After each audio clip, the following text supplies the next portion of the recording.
Right now, you live behind a locked door. Your neighbor's name? You probably don't know it. This feels normal to you. It feels like just life.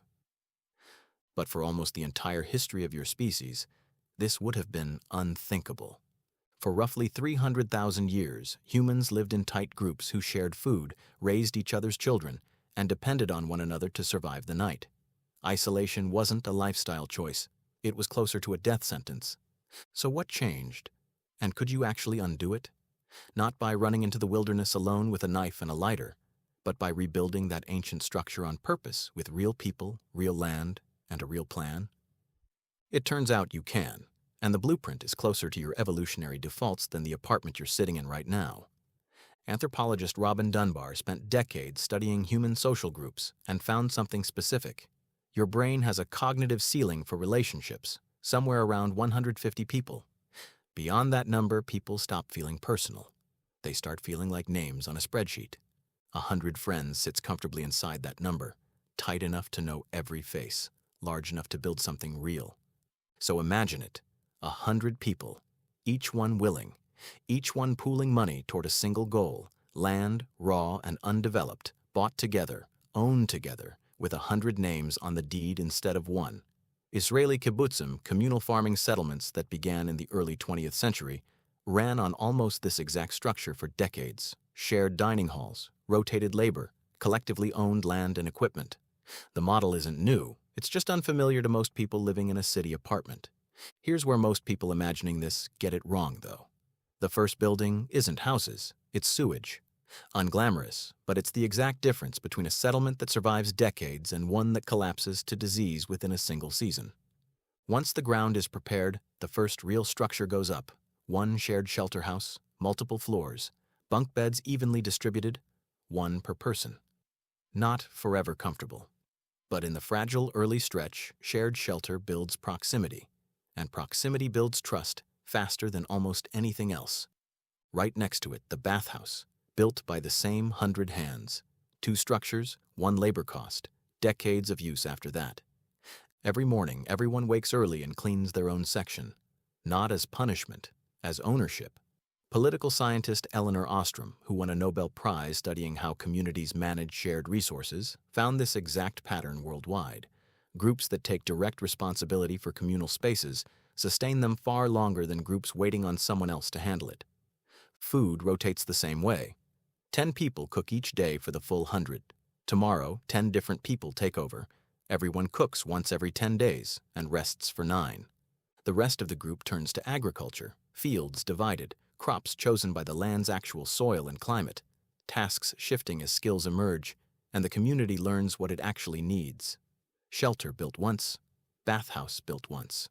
Food and farming rotated. This combination frees up something most modern humans rarely have in any real abundance: time. Real, unclaimed, undemanded time, not eaten alive by rent, commuting, or scattered errands. So what does 100 people do with it?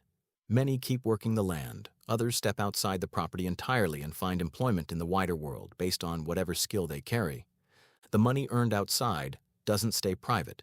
It pools into one shared fund.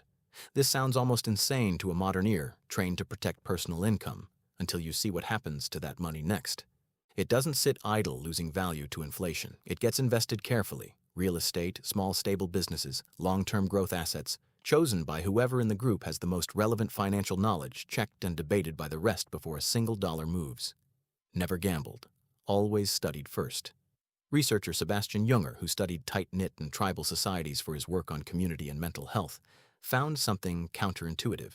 People inside groups like this reported lower depression and anxiety than people living alone in modern cities, even with less material wealth.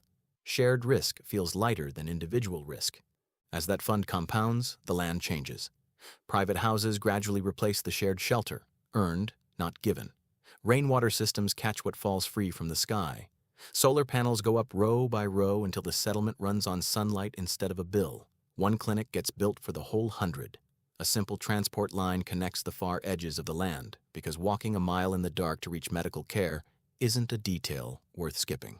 And slowly, something modern life quietly removed comes back. Every person knows every other person's face. Every person knows that if they collapse tomorrow, 99 others would notice immediately, not eventually, through breakfast. This is, in almost every measurable way, the environment your brain evolved inside. Tight groups, shared labor, rotated burden, pooled risk. Modern life didn't remove this because it was flawed. It removed it because cities scaled faster than trust ever could.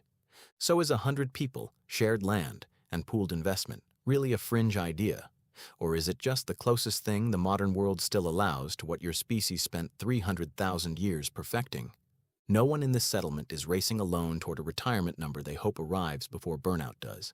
No one is quietly drowning in a mortgage with nobody around who'd even notice if the lights stayed off. The tension doesn't disappear.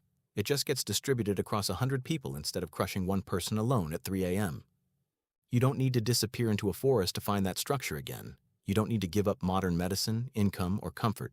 You just need 99 other people willing to trade a slice of independence for something your evolutionary history has been quietly asking for the whole time. Right now, you live behind a locked door, next to people whose names you don't know. It didn't have to be this way, and depending on who you're willing to call tonight, it still doesn't have to stay this way.